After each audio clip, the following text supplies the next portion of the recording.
Welcome to the Felt Dyslexic Artist Interview. My name is Liz Buckridge. For me, as a dyslexic artist, other artists and creatives have always been my number one inspiration. In these interviews, we talk with artists and creatives who share their stories and gain insight into their process from inspiration to art tips, career building, and more. We're so lucky to listen to the wisdom of Bill Heydt today. I'm so excited to hear about his past and future projects and his insights on life as an artist. Hi, Bill. Hello. Thank you for talking with us today. Pleasure. Thank you for making the time. So, describe the art you make. What mediums do you primarily work in, and why do you choose those mediums? So I mostly do portraits now. When I went to school, I studied printmaking and I did a lot of different things, but mostly always figurative. And when we had children, I decided that with all the nitric acid and everything that etching involves, I decided to go into paint. And I thought watercolor would be the least toxic paint to go into. But it's all toxic. Cadmium is cadmium. So I chose watercolor. I've enjoyed it. I've grown to love it. Do you ever work in any other mediums? No, right now it's strictly work. Well, I do charcoal drawings when I have the drawing class on Saturdays. So, um, how did you get into making art? Can you tell us about your background and how you first became interested in art?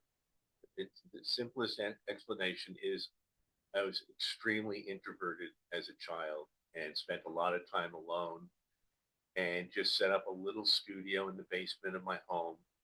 And my father was an engineer, my brother's an engineer, my other brother's an engineer, and I was just kind of lost. And there was no art uh, class in my high school. So I ended up just doing everything on my own and set up a table, started drawing from magazines, and that's how it started. Wow. How did you get into your specific style? What themes or subjects inspire your work? Well, I don't think it's necessarily a style. I paint the people of. I started painting with painting my children, then painting friends, and the style just came about from putting paint down on the paper and being happy at a certain point, like I achieved something. The painting talked back to me. So like it was the person was actually alive in the painting for me. Yeah, your stuff's really cool. So do you consider yourself neurodivergent or neurotypical? No, I'm a Democrat.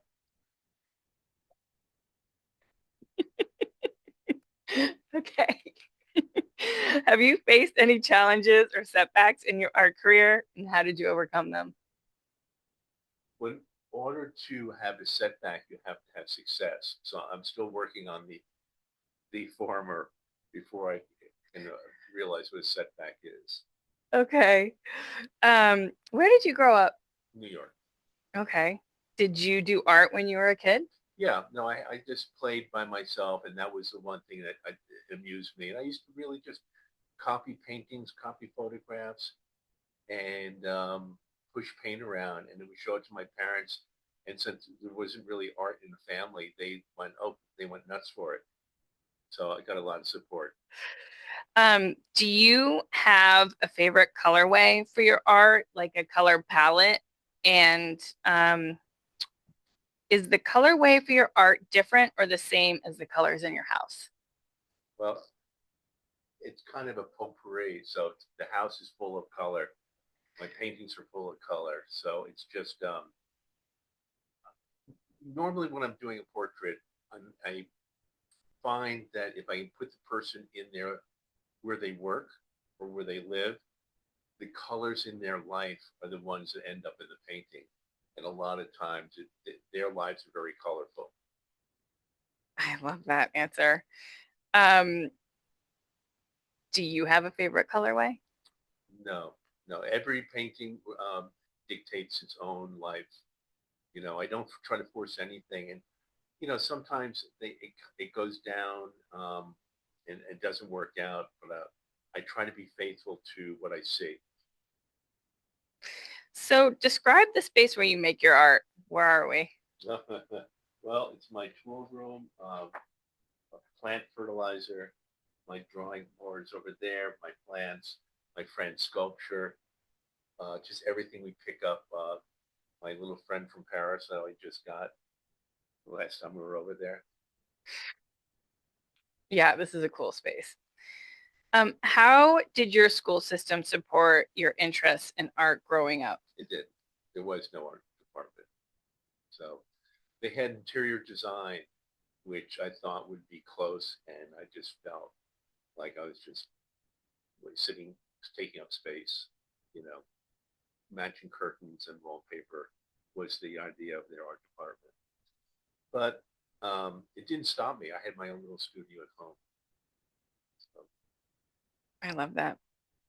How do you see your work evolving or changing in the future? What do you have planned? well, I'm 75, so if I have any plans, I better figure them out quickly. But I'm just every portrait I do requires me to think about the subject differently, and I try different things to bring that subject to life. So I don't really have a master plan.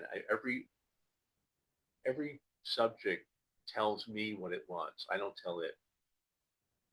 I get that.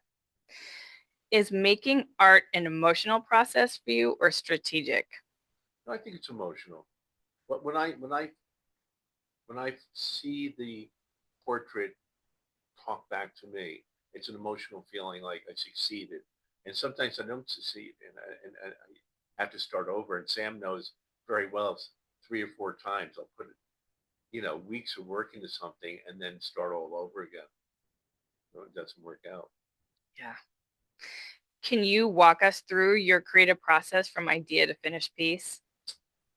Well, I get the idea. I'll see somebody that I think would make a great subject. And to give you an instance, I had a friend of mine in the hospital, and he was laying in bed, and he had just had an operation. I was visiting him, and in came the doctor with the stethoscope around his neck, in whites, and he was amazingly long hair. And regardless of how my friend felt, I said, "Doctor, I'd love to do your portrait." And I did do it. It's in the book, Dr. Zelinsky, and he posed for me, and that's how it comes about.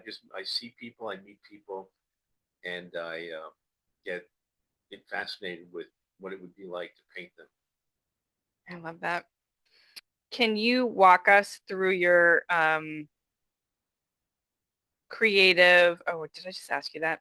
So, how do you combine the art you love to make and the art you sell? I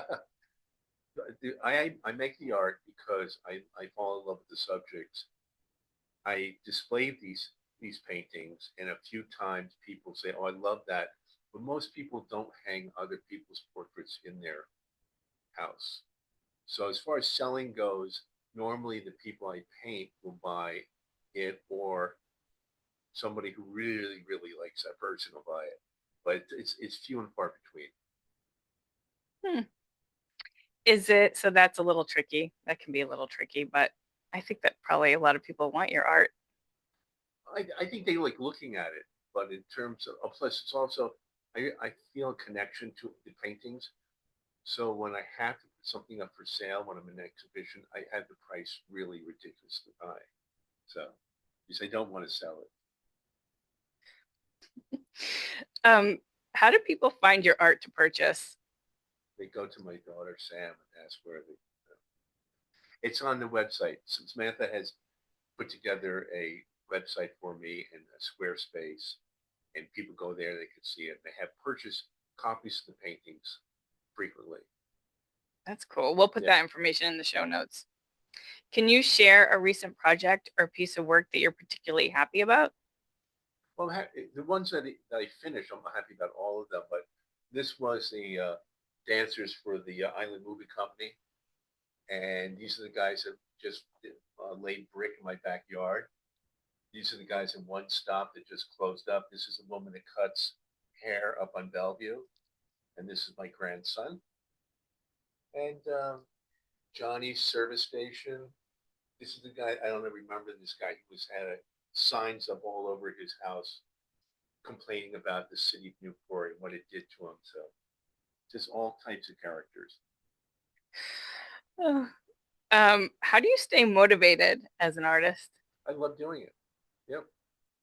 So that's it. I get up in the morning. I can't wait to see what will happen. And sometimes I'm surprised and happy. Other times I just keep working at it. I get that. Are there any other artists or creatives who've influenced or inspired your work? A bunch. I couldn't give you the list because even when I go into the drawing class on Saturday mornings, I'll see people that inspire me, and they're just, fellow the friends that they're just drawing. And then I have books on Egon Schiele, Pierre Bonnard, Picasso. Go down the list. There's nothing that doesn't inspire me. There's always I can find something. Yeah. What advice would you give to an aspiring artist looking to pursue a career in the arts? You have to really love it. You'll never go in trying to make money doing it. If you don't love it, it will eat you alive. It's the only motivation is if you don't make any money doing it your whole life, you still enjoyed it. And that's the secret. Nice. So, what is your favorite book, movie, song, or podcast? Hmm. Well, I don't really have a lot of favorite books. Three Stooges was one of my favorite shows, and podcasts. I don't know.